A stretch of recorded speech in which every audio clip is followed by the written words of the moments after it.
Elizabeth Drew, author of On the Edge, The Clinton Presidency. Where did you get that title?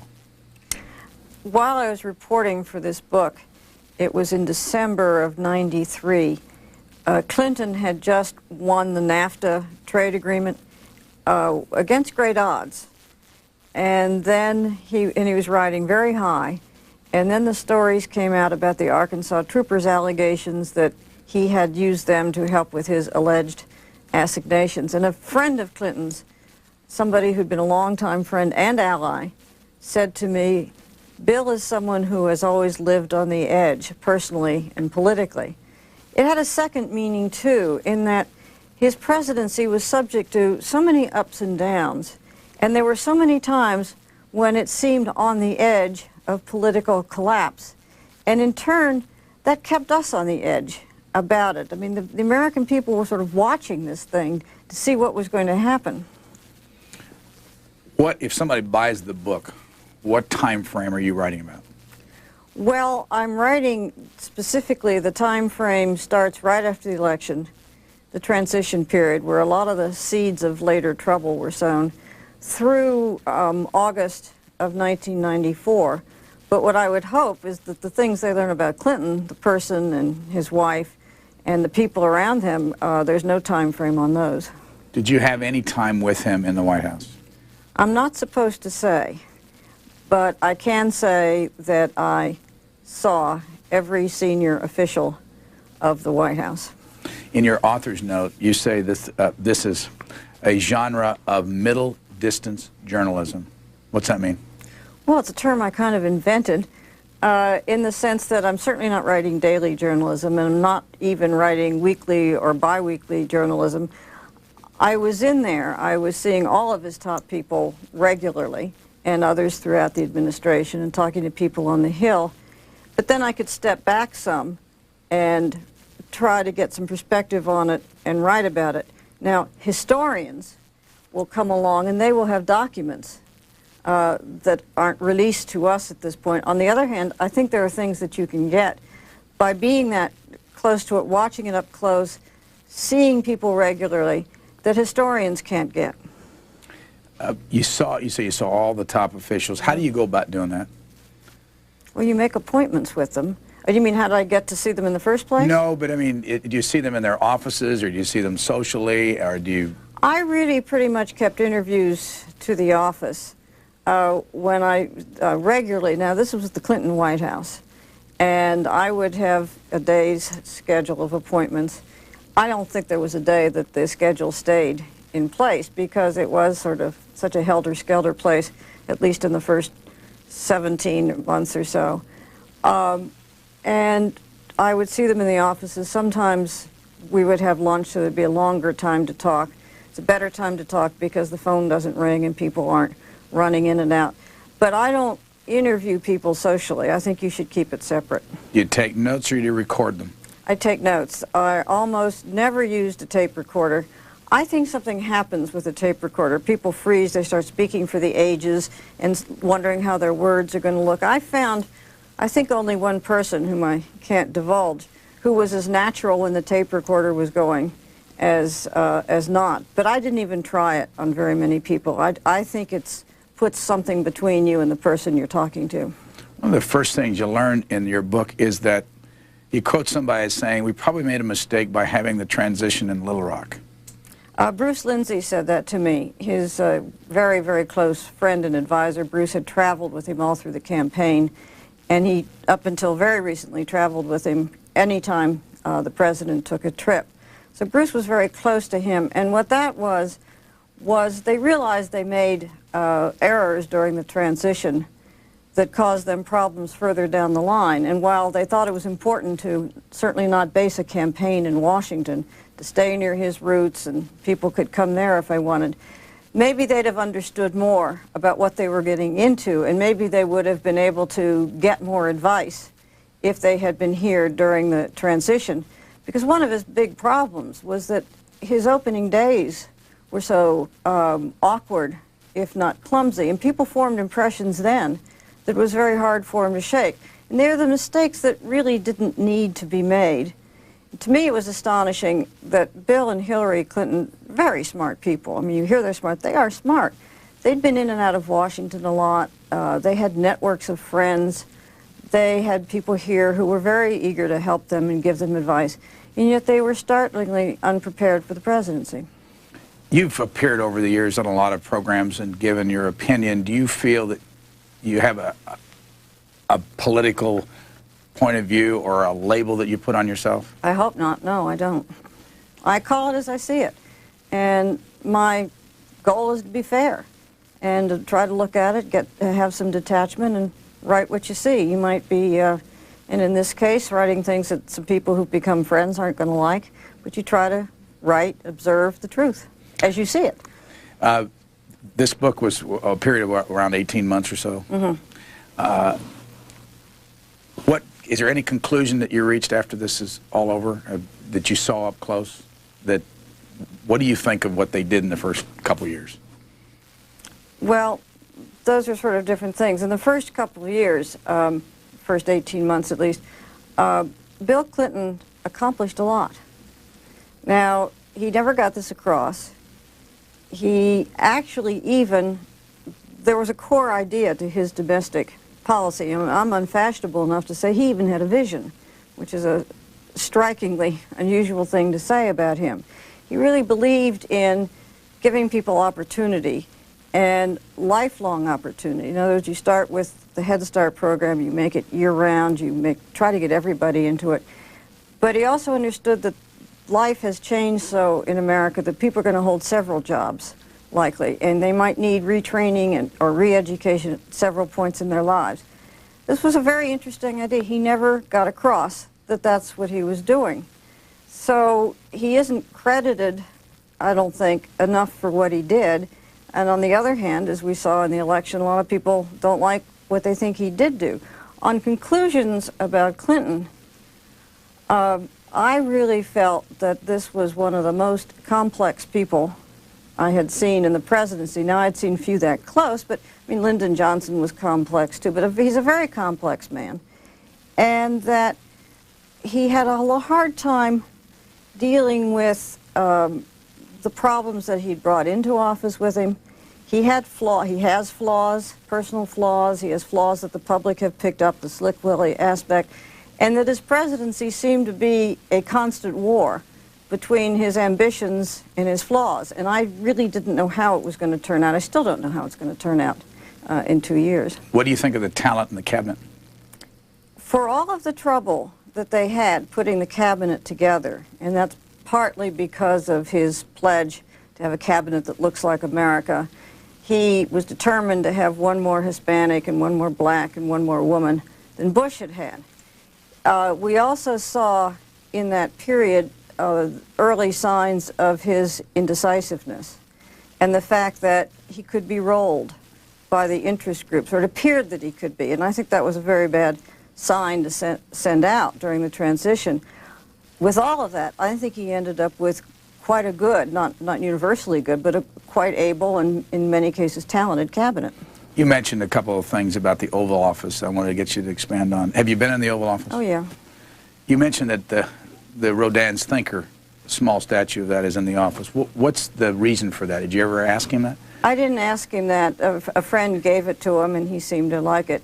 And he hung a painting there that he liked by Childe Hassam of the New York and the 4th of July. And it's part impressionistic, but quite striking colors. And it's the first thing you see if you go into the Oval Office from the hallway.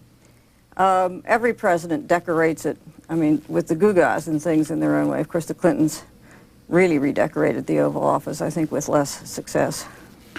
And you also mentioned that he has a stack of books behind him. I know we've talked about that, and you also suggested that he hadn't read those books? No, it struck me that could have been a bit of an artifice. He's a reader, but I didn't see how he could have a lot of time sitting in the Oval Office reading. He once said to a group of us who had a lunch with him that he had a self-imposed rule to read one mystery for one serious book, or read 2 serious books for one mystery. But as he got into the presidency and he got so tired and there was so much on his mind, he allowed himself one for one. No, I have no question that he read. I just didn't think he sat there reading. Lonnie Guinier. You write a lot about Lonnie Guinier, but the one thing I want you to talk about is the last few moments where he met with her, and you say that he had already made up his mind what he was going to do, but didn't tell her at that meeting. Could you explain that? What was the whole Lonnie Guinier episode? Well, it's one of the chapters in the book, in part because it shows some good and some not so good aspects of the way Clinton governed.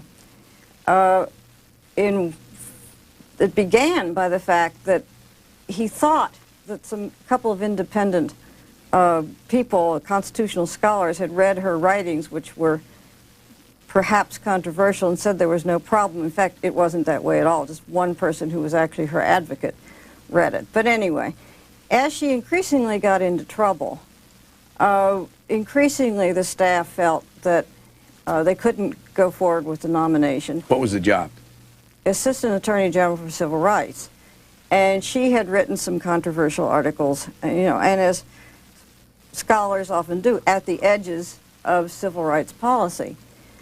One of the big problems was Capitol Hill. Senator Biden of the Judiciary Committee just didn't want to conduct a hearing on such a divisive subject. I mean, she was called the quota queen. That was unfair, but that's one of the subjects that strikes at the heart of the Democratic Party.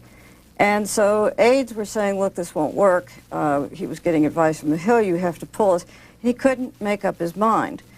And part of it is because he just hates to hurt anyone, especially someone who he knows, and she was sort of a friend of both of the Clintons. So on and on and on, meeting after meeting after meeting. And in fact, Mrs. Clinton, who was her friend as well and had played a role in her being chosen, thought that the whole thing was settled 10 days before the president actually did it. Then there was a little sort of game playing about when he read her writings. He knew about her writings. And in fact, a staff member had sent him a memo about the writings. But he hates to hurt someone, and yet in trying not to hurt someone, he often causes them more pain by dragging the thing out. So finally, he did make up his mind, and he called her into the Oval Office, and they sat in those big yellow chairs, which Clinton, by the way, finds uncomfortable. And he talked to her, but he didn't tell her what he was going to do. Aides later said, well, that was because they didn't want her to walk out of the White House and announce it herself. Well, maybe. But it may also be that he just hates to tell people bad news. And then afterwards, although his statement was already written, then he made a statement to the American public. It was a little bit of that with Les Aspin. Somebody else, Tony Lake, told him that the president wanted to make a change. The president didn't tell him until 2 days later. In between, Aspin asked to see the president, made a rather emotional plea to be given more time and to show he really could run the Pentagon. And he said to Clinton something that Clinton found very hard to take. He said, you know, just getting rid of me is not leadership. Getting rid of me because there have been these criticisms and because the Somalia policy was unpopular. Leadership is giving me more time. And that nearly paralyzed Clinton. And so then that night, while Bobby Ray Inman was in a Washington hotel waiting to be told formally that he had the job, Clinton had late-night meetings. Late-night meetings were very common. Past midnight, with the Vice President and Strobe Talbot, the now Deputy Secretary of State, calling in from Moscow, urging him to get on with it. Finally, the next day, after some more urging, he made up his mind. But he just couldn't tell him, and he didn't want to hurt him. What did you learn about the Bobby Ray Inman part of this? Well, that when Bobby Ray Inman was first announced, you may recall that most people in Washington thought it was just brilliant. I mean, there was a lot of hypocrisy that came in later on. And yet, I received a call from someone who was, as I described, in the Defense Foreign Affairs community, these people around town who've been in office, who have a lot of contacts with each other and so on, and with the military. And one of them called me up and said, do they know what they're doing? This man is very stubborn, and he will quit at the drop of a hat. Something Aspin tried to tell the White House, but he didn't have a lot of standing to do that at that point. And while this agony was going on at the White House, Bobby Ray Inman was at the hotel, as I mentioned, And he called up, he was very torn about taking the job, and he was truly torn. And I think he began to see what this was like, getting a decision out of the Clinton White House. And he called up someone at the White House and said, I'm leaving town. My family's celebrating. I'm not going to take the job. And they said, oh, you know, you can't do that.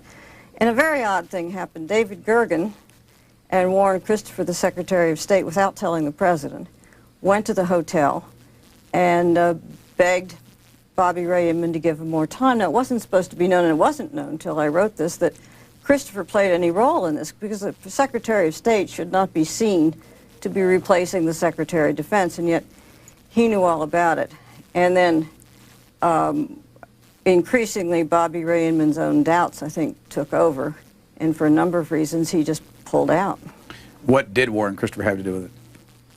He knew all about it. One of his aides said that he's sure he raised it with the President in one of his one-on-one meetings, that he felt that Aspen was not doing a good enough job. Strobe Talbot, who was the Russia coordinator at that point, but is a very, very close friend of the President's, and he was supposed, in this small group that was really, it was very tightly held, was working on it. But Strobe respects Christopher, and he was keeping him informed the entire time. He knew what was happening. What book is this for you? Well, in one sense, it's book number 8. In another sense, it's book number 1, in that it's the first one that I have written from the beginning myself. The others grew out of writing I had done for The New Yorker, and they were put together in a book. The first one I did from scratch. It's a wholly different experience. What's the difference? Oh, it's very hard.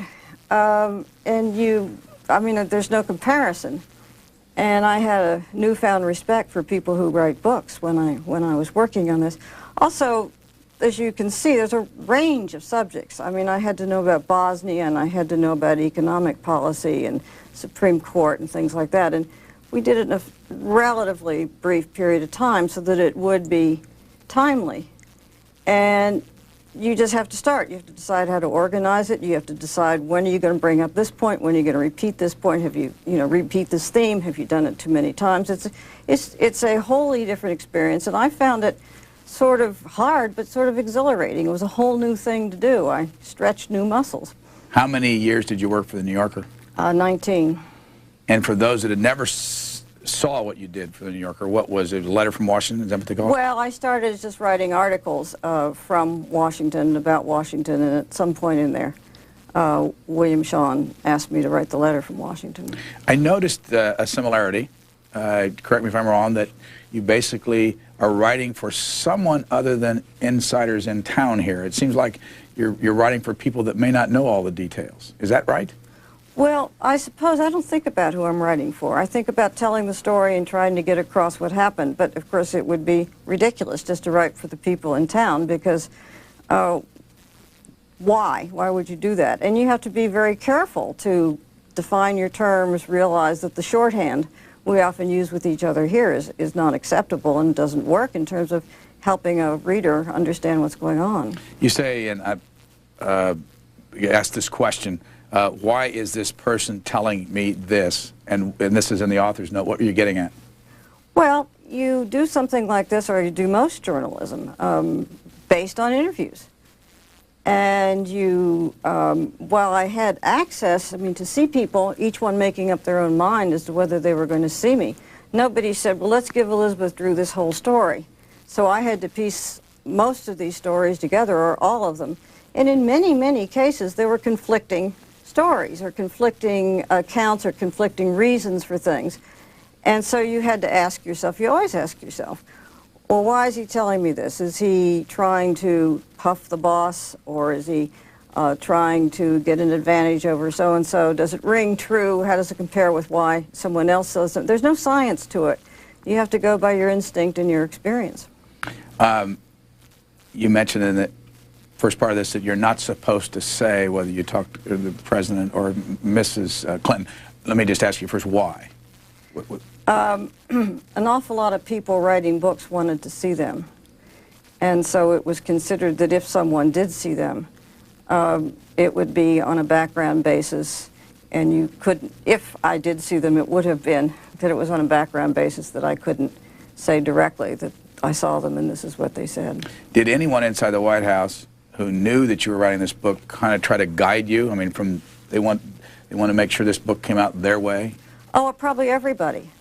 I mean, that goes with the territory.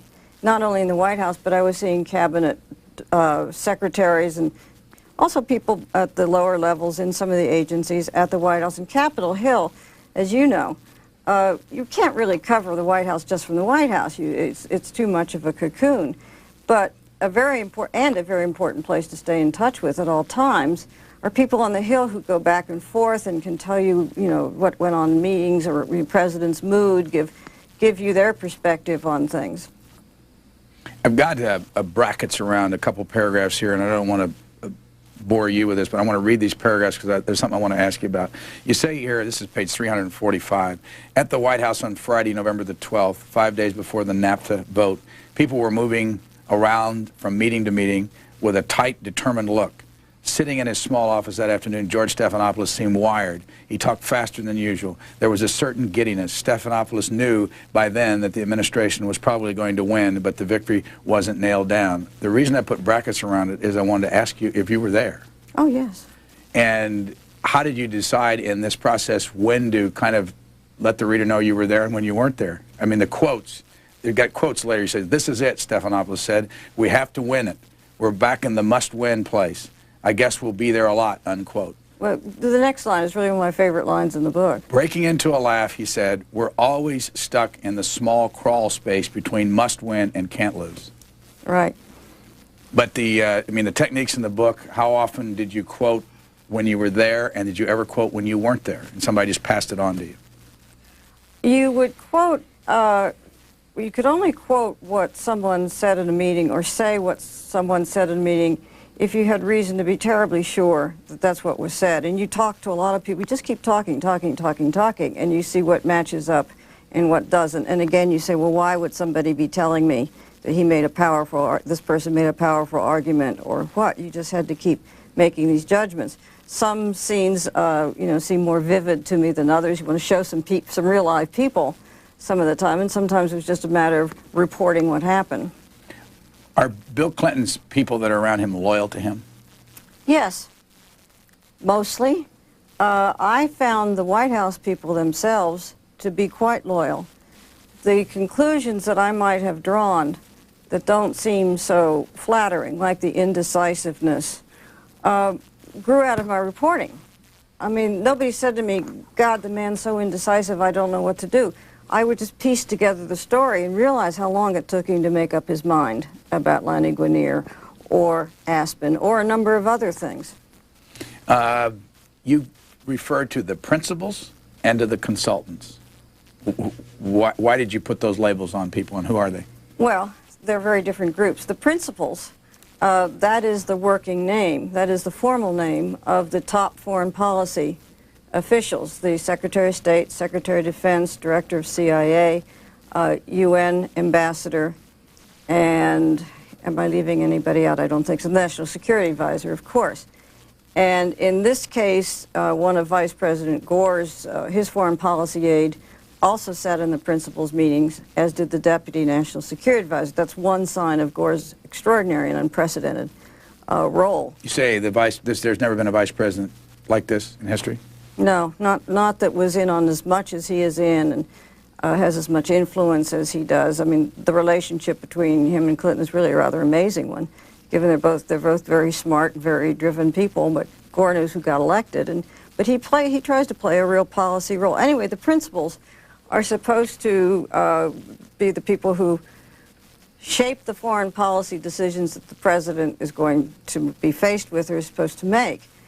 And in some cases, the system worked all right, but in others, for instance, Somalia, I found afterwards there had never been a principals committee meeting on the subject of Somalia.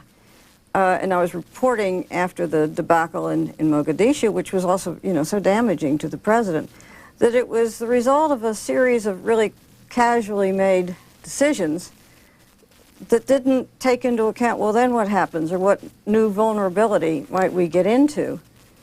And then it emerged that several people thought that it was time to try to approach Somalia with more emphasis on diplomacy and less on trying to chase Mr. Aidid. In fact, Les Aspin gave a speech about that over the summer.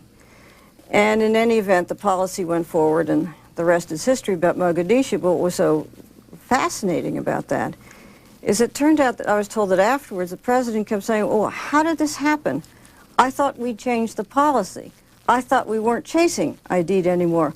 Well, if the president thinks he's changed the policy, and the aides don't think he's changed the policy, or as they described the policy, it was more diplomacy and get Aidid if you can, you've got a real problem. The consultants? The consultants are four people who had played a very big role in the presidential campaign. James Carville, Paul Begala, his partner as a political consulting company, Stan Greenberg, the pollster, and Mandy Grunwald, who is a media person who does ads, but she did more than that with Clinton. It was more, you know, how does he look in his speeches and what she said. The consultants played an extraordinary role. They were in and out of the White House all the time. They were in a lot of the policy meetings. This became a subject of some dissent within the White House. Some of the White House aides felt, well, it's all very easy for them to come in and say, well, here's how we think you should do things, and then they'd go out again. They didn't have to do it. They didn't have to get a bill passed. They didn't have to try to get something implemented. They didn't have to try to get a decision made. And so there was some resentment about that. My clear impression now is that the role of the consultants has been reduced. They have been reined in. When Stan Greenberg, who does the polling, and therefore it was a very important role, sees the president now to give him his polling results or what he's picked up, what he thinks he sees, the chief of staff and or the deputy chiefs of staff are in there with them. And the consultants themselves are supposed to report to the deputy chief of staff, Harold Ickes, so they don't have the same freewheeling role they had before, which, as you saw, extended, despite their denials, to foreign policy. How much policy was made after Stan Greenberg was in there giving polling information? Well, it's hard to make an exact, you know, one-for-one measurement. Where did this come, where did that come from? But I think Stan played a very large role. This, to me, was one of the, Stan didn't worry me. He's a very nice guy, and he's actually quite smart. But the degree to which the Clinton presidency was poll-oriented, and the degree to which he had all these people in there advising him, you know, do this, don't do this, emphasize this, don't. That's fine, except when it begins to paralyze the president, which on occasion it did. Or, he's not the first president to be interested in polls, but their role was so great that, I mean, I drew the analogy when Harry Truman, fired Douglas MacArthur, he was at 26 in the polls. I mean, some things you just have to do, no matter what the polls say. Let me come back to this in a second. Let me just ask you some questions about yourself. The book is dedicated to David? David Webster, my husband. How long have you two been married? We were married in 1981. And who is David Webster? Well, he's a really interesting man, but you don't have a lot of time for that. He was a very high, he's English, and he was a very high official of the BBC when we met. I was a widow, and we met. And he moved, as he said, he defected to come here and marry me. He stayed in his role at the BBC, but based in America for a while, and he is, I suppose you'd call him a consultant in communications, but having risen through the whole BBC, he knows quite a bit about journalism, and he's a very smart man. He now advises former communist countries on how to have independent broadcasting. It's quite creative work that he thought up. I literally could not have finished this book if it hadn't been for him. There was so much work to do. And, of course, he was a, you know, sounding board all the time, but just even handling the volume, the material. And I would sit with him and say, now, why would so-and-so say this? What do you think between this? I mean, it was just, it literally could not have been done without. People often say that in their acknowledgments, but I really meant this one. Where are you from originally? Cincinnati. How long did you live there? Through going to college, and then while I was in college, my parents moved to Florida, but I consider myself a Midwesterner. What were your parents doing? What was their... My father was a businessman. And where did you go to college? I went to Wellesley College. Same place Mrs. Clinton went? Same place, a little bit before her. Did you know her in connection with the college at all? No, I didn't. I'd met her a few times. I'd met them a few times through friends of theirs here because, as I said earlier, they were in and out of town. She served on boards here, and he, as a participant in Governors Association issues, was in and out of town a lot. What did you study at Wellesley?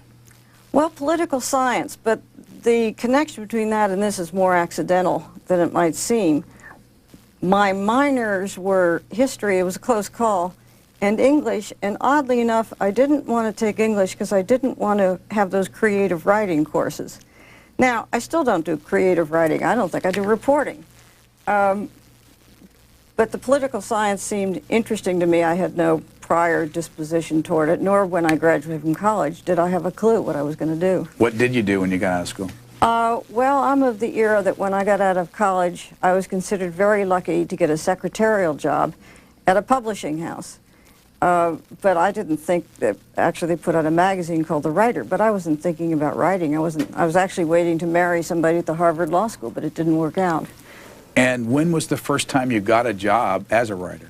Well, I came to Washington 2 years after I graduated from college. I think the big thing that had an effect on me was during college I was an intern here one summer, and with deference to my former professors, it was so much more interesting to see in real life and to watch these people interact and pose and get things done and so on, that I was just curious to come back. Again, I didn't know what I was going to do, but one of the jobs I was offered was a 3-month temporary job at Congressional Quarterly, you know, a news service about what happens in Congress. It's broadened, really, to cover a lot of other things as well in government.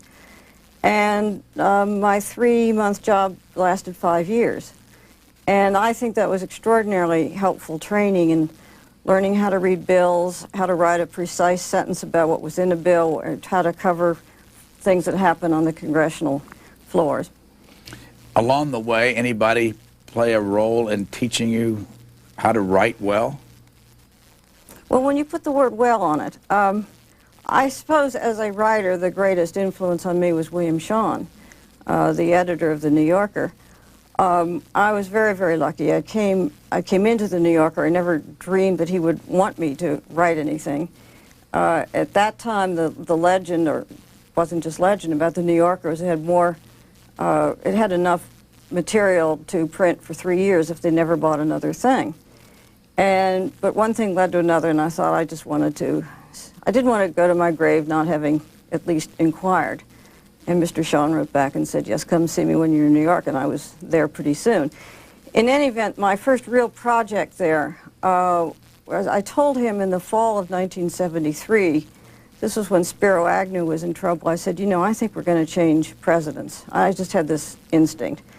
Oh, that would be very interesting. He said in this very soft voice. And so I started writing a journal about that.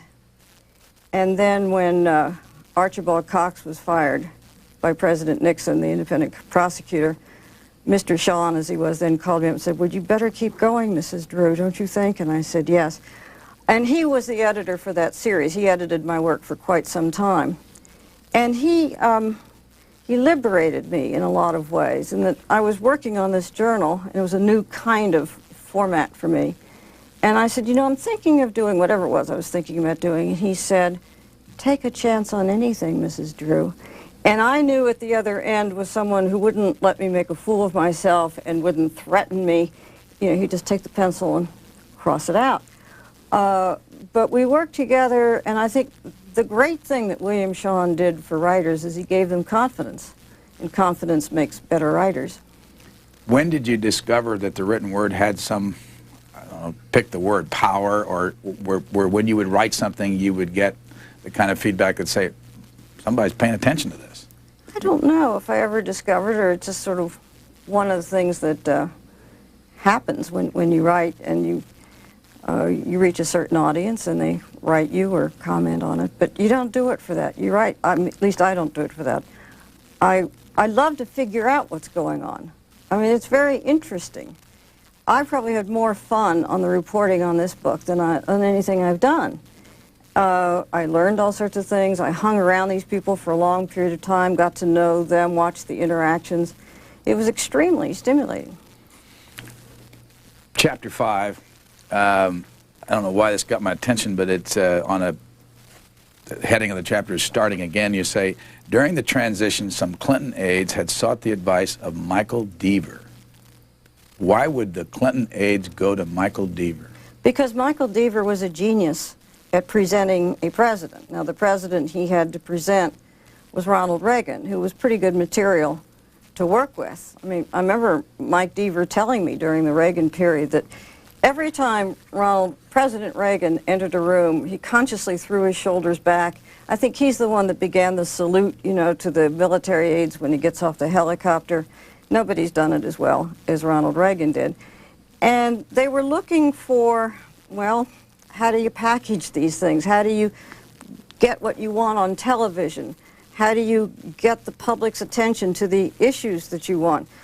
Something that they never really mastered, in part, ironically, because Deaver did such a good job of it, that afterwards I think a lot of the press resented that. They felt that they had been used and were part of the Deaver packaging of a president. It's a lot harder, even if you did have as good material as he had, it would be a lot harder for anybody to follow that act. Why did he help the Clinton administration?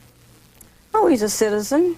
I'm sure, you know, a lot of people are flattered at being asked their advice. There's only one president at a time. There was no reason not to try to help them. You say that in Chapter 6 that Bill Clinton loved the presidency more than anybody else? No, but what I noticed, and of course I was closer to this one than to others, he was very excited about it. He loved, well, they had a mixed feeling about the White House, about living there, but he loved the White House. If you ever have a chance to have him take you on a tour of the White House or talk, I mean, he knows everything about the history of every room in the White House, and he actually felt, I mean, this is when it was brand new to, I mean, felt the sense of history and thought about the presidents who had lived there. One thing I do point out, I think in that chapter as well, that other people didn't know or don't know, is that the Clintons found it extremely confining to live at the White House. Here's this young couple with a young daughter. People used to being spontaneous. You can't be spontaneous when you live at the White House. So you can't just decide to go for a ride or take a walk or do something, you know, impulsive. They also, it's like living in an elegant apartment over the elegant store. Secret Service people are around all the time, and there's a great sense of loss of privacy. Now, they've never complained about this publicly, realizing it would sound like they were complaining about living in a palace. But for a young family, you could see that it could be frustrating. And one night early in the Clinton presidency, Michael Dukakis, the former candidate governor of Massachusetts, came to see Clinton, and they'd known each other through governors. And they had a visit, and Clinton said, "I'll walk you back to your hotel." And the President of the United States got as far as the iron fence, and the Secret Service said, "No, sir, you may not do that." And he was just felt so trapped within his own fence. You also mentioned that there was a frustration on the part of the president that when he's in a car with Secret Service agents, he can't talk to them? Right. Well, Clinton's a great talker, as you know. And in the campaign, the Secret Service, well, I mean, they do their job, certainly, but there's a little more informality, and you can talk to them and so on. When they're guarding a president, this is very serious business. And he found he'd get in the car and he'd want to talk, and there were two Secret Service people there, and they weren't allowed to talk to him. He found this very frustrating. They can't talk to him at all? They've got to keep their eye. They've got to pay attention to what's going on. You wouldn't want to make a mistake. What did you learn about Mrs. Clinton? Well, what I learned about both Clintons, to start with, is they're both very complex people with a lot of a mixture of attributes that I think throw people off if they don't see the whole thing. In her case, the public image is off in the sense that she can be very warm, very feminine, giggly even. She likes to have a good time. She has an almost, you know, she has a loud laugh. She likes to have fun. But it's also the case that she can be, well, a woman's not supposed to be tough, so, but I don't mean this derogatorily. She'd be very tough, very strong. I mean, somebody said to me that she's the only one around here people fear. One thing that's quite interesting, I think not understood, is she's ferociously protective of him. And whatever there has been in their relationship. She protects him very carefully. She always refers to him, or almost always refers to him in conversations as the president, not Bill. And staff members learned that if they had scheduled him badly or put him in an event that he wasn't prepared for, they were going to hear from her. And she would go over the schedule. She cared very much that he be served well. What's he like? Bill Clinton is a combination of so many conflicting things. It's part of what makes him so interesting. He is as smart as people assert he is. And to me, what's interesting is he synthesizes things in his own mind. He can put 5 things together and see a whole thing there. He can be warm, charming, nice, just really sort of catch you up in his charm and his warmth. He can be petulant, moody. The temper that people have heard about is there, but it's been misunderstood. I think it's apparently not a lot of fun to be at the other end of it unless you get used to it, as George Stephanopoulos did. But then it blows over. He doesn't remember, he doesn't resent, he's warm and sunny, and people really rather like to work with him.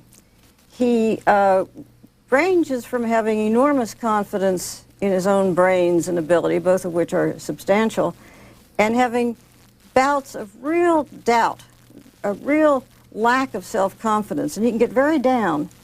And I know a cabinet officer said to me, he went over one day, and an aide said, you know, can you think of something to cheer him up? The term used, that I heard used, was the knife edge of his confidence. It was apparently that precarious. And others who had been in politics, who saw a lot of him, said that, I mean, so many people, it's not why they're in politics. Some are in politics because they like the adulation, they need the reassurance, they need to be told how important they are.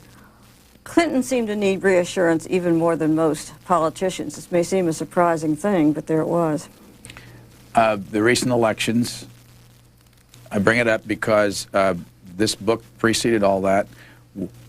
Did you, I mean, all the different things you write about, how much of it matters, do you think, to the population at large? The chief of staff and the way decisions are made and what the president is like in person and all that. Does any of that get out to the public at large? Oh, I think so. And what I was writing about in this book, I mean, it's certainly not been negated by the elections, it's just been sort of reinforced by the election, is that all of these things explain why things that people think they're familiar with, well, why'd that happen? How'd that happen? And to me, there was a really larger question here. I certainly didn't know how it was going to end up. But the larger question is, how did someone who started out with such high public expectations and hopes, a man of real raw political talent, there's no question about that, and real brains and energy and resilience, how did, what the book talks about in large part is how did somebody like that end up sort of on the edge in terms of his political power. I certainly didn't know how the election was going to turn out, but I had a theory when I began the book, which was that Clinton was elected by a fairly angry and cynical electorate in 1992. He got 43% of the vote, but he ran on change. And what I say in the introduction is what I was thinking at the time, and that is, if he fails, if the judgment is he has not brought about change, I thought that this electorate would be even more angry and more cynical, and we might be ripe for demagoguery. I did not think it would happen this quickly, and nor do I think the story of Bill Clinton is over, because he has so many talents and he is resilient. I have no idea how it's going to end up, but I did feel that to the end his presidency was going to be a war between his ambitions, I mean, his ambitions, not just his personal ambitions, there were things he really wanted to get done for this country, and his personal flaws that kept getting in the way. What is your sense of what the White House and the apparatus that he set up with Leon Panetta as Chief of Staff will do with this Republican Congress?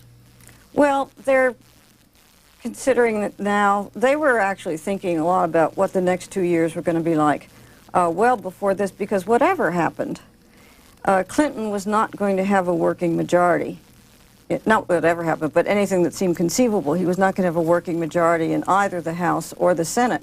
So they had to think about that situation anyway. Now with this, they have to think all the harder. I think it'd probably be a mistake to even presume that they've said, we're going to handle it this way or we're going to handle it that way. I think they're going to be feeling their way along. Different people are going to bring different arguments to the table, and it'll probably change with events. But I also think that it's a mistake to think the Republicans are so clear on how they're going to handle the new situation. I think in Washington we're going to be in for a lot of people feeling their way along. David Gergen, we didn't write, I read reams of copy about the importance of David Gergen, and you talk about him. He resigned the night before the election to go to Duke, I guess, to teach. Was all that copy that was written about him worth it? Did he matter in the process? I think he did help. He was very controversial within the White House, and I think a number of people, especially the younger members of the staff and people who were close to George Stephanopoulos, never forgave him for coming in a way that it appeared that he was replacing George. That was really the president's fault. I mean, it wasn't Gergen's, and that isn't really what happened. Also, some of them never forgave him for having worked for Nixon. With all of that, he was the only one in there who, for instance, had ever gone to an economic summit conference when they had to go to Japan. He had a sense of how issues moved, what would be the timing of making a proposal, how the elites were going to respond to something, and this often put him at odds with the consultants the consultants were not unanimous on very many things, actually, but there was a strong sense in the consultants that the elites were the problem and that Clinton should not pay any attention to him, and yet Clinton wouldn't have won NAFTA without the elites. And Gergen had a lot of experience with the Washington press, so he had a better sense of how it was going to respond to things. So in that sense, he helped. One of the reasons for bringing him in was also for the president to advertise, this time I really am going back to the center. David is a centrist. But that didn't work as well because he didn't have very many allies on that within the White House. And at the end, really, his only real ideological ally was Mac McLarty, who was losing power as well and then was ultimately replaced. Gergen went over to the State Department, where again, he helped with the kinds of things I've talked about, but he told friends in the beginning he didn't think he would stay more, past the 1994 elections, if even that long. I remember in a previous book, in a discussion, that we learned that when George Bush was president, he asked his son to tell John Sununu that it was time to go.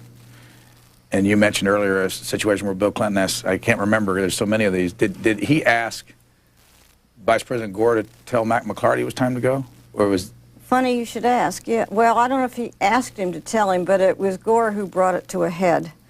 Now, you wrote that. I did write that, yes. Well, why do presidents do that? They don't like to, they just don't like to face people. Again, Bush with Sununu, they were friends. He brought him in. With Clinton, it was extremely difficult. I mean, Mac McLarty is universally called a nice man, and he is a nice man. And he's also a very, very intelligent man and a gracious man, but he just was not cut out to be the chief of staff in a White House. He didn't have the background or the experience, and perhaps even the personality to do it. He just was not tough, and he didn't make people, get to conclusions, get to decisions, see that decisions were enforced, and so on. And some of the president's close friends started saying to him by May of 1993 that McLarty wasn't working out, that he should not be chief of staff. Lovely man, but just not the job for him. It took Clinton nearly another full year to finally face up to it. This was his childhood friend. He was someone he felt very safe and very comfortable with. They could talk a lot at the end of the day. They still talk a lot at the end of the day. And he didn't want to face it. Mrs. Clinton had come to the conclusion that Mac should be replaced. She's careful not to force her opinions on him. She kind of urges and sort of waits for him to come to his own conclusion. She might enlist an ally or so, or people enlist her as an ally. And finally, it was Gore who liked McLarty very much, and they're good friends, but he brought it to a head. Because when this was finally brought to a head, Clinton was in a moment of, He was on the edge of political paralysis. What did you get a chance to get to know Vice President Gore in this process, or about him more? Yes, well, I've known Mr. Gore for some years because even when he was in the Senate, he was often in on very interesting and important issues. I got a chance, I think, to see some aspects of his role there that haven't been known. He's very, very careful not to appear to usurp the president's authority, not to appear to push him, and not to say things to reporters that would appear to be disloyal or put the president, in a bad light. He's very, very loyal to him. With all of that, if you talk to enough people and you're around there enough, maybe you get to see the vice president. You learn a lot about the, as I say, unprecedented role that he would play. You say, though, he's funnier than we see. He's very funny. He's kind of, he's a mimic. He's a great mimic. He's a storyteller. He's witty. He's quick. I mean, seeing Al Gore in a non-official circumstance can be a great deal of fun. I think it's the opposite side of his stiffness. On the job, not in the White House. I mean, he made the president laugh. Gore's a lot funnier than Clinton, and Clinton appreciated the fact that Gore could loosen him up and make him laugh. There's something about Gore when he gets before a camera, not always, I think it's sort of overdone, that makes him stiffen up and be more formal. But he's a very funny man. Near the end of your book, the 28th chapter, Another Start. By the way, I wanted, is there any rule about how long a chapter should be to keep people's interest? No, I think you probably find that there are varied lengths depending on the story you had to tell. Some of them wouldn't require very long, like picking the Supreme Court justice last year and then picking another one this year. It's a short chapter, but there's a lot in there about Clinton's decision-making process. If you're telling the story about Bosnia policy or Somalia, Haiti, it might take a little longer. I didn't think about that. You just, whatever space or time a subject seemed to need and warrant. In this chapter, you write this: despite their public downplaying, Clinton's aides knew from Greenberg's polling on the subject of Clinton's alleged past sex life and from common sense that a time would come when the character issue would become so large that it would undermine his legitimacy as president, and then the possibility that the public would see him in a positive light would no longer exist. Now in January, they felt that that possibility was perilously close. This is January of 1994. Right, because in December we had the stories about the Arkansas troopers, and then Whitewater started to mushroom, and they were facing that in January of '94. And you see the flacks, the consultants, the people who were supposed to party, it wasn't at all difficult ever to know what the party line was because they were fairly obvious, in saying the same thing, was that the public had made up its mind about Clinton on the personal matters in the election. They'd known about Jennifer Flowers and they had elected him.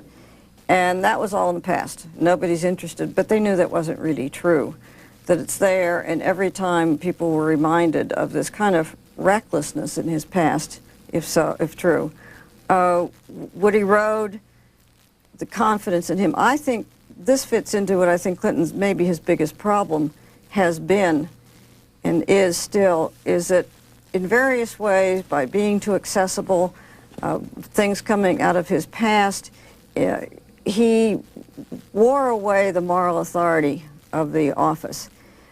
People want the president to be accessible. They want him to feel that he's listening to them.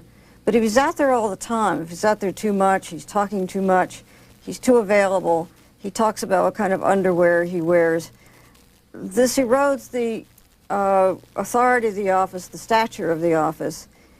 And the public, as I say, they want a president they feel sensitive, but they also want some majesty and dignity left in that office.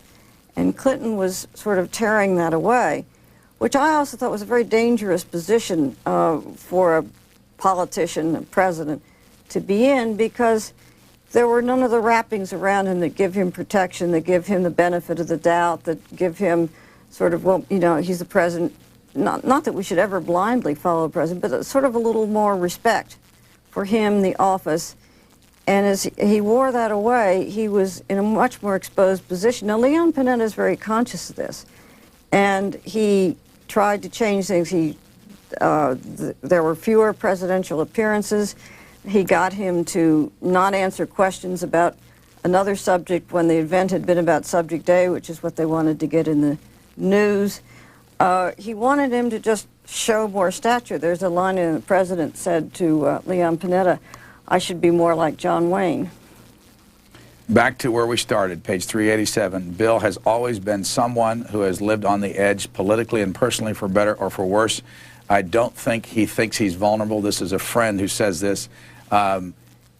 If we knew who that friend was, would we be surprised? That's all I'm going to say about the friend. You think in 1996, if he runs again, that the character issue will make a difference and will play a role? Yes, because I don't think he can escape it now. There is, among other things, an industry out there. The president and his wife feel very strongly about this. People who put out newsletters and go around to the talk shows and say pretty awful things about them. That's all true. That's not their only problem. And that's not the only reason people are concerned about his character. But there's no way he can go through the fire of another election with the public not having that in mind. What's your next book? I have no idea.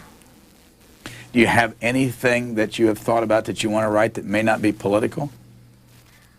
No, I haven't thought about that because this is what I do, this is what I enjoy. It's just that this took so much out of me, it took so much time, energy, mental energy, that I need to get a little clearer of it before I decide what's next. What's the biggest surprise that came out of this book?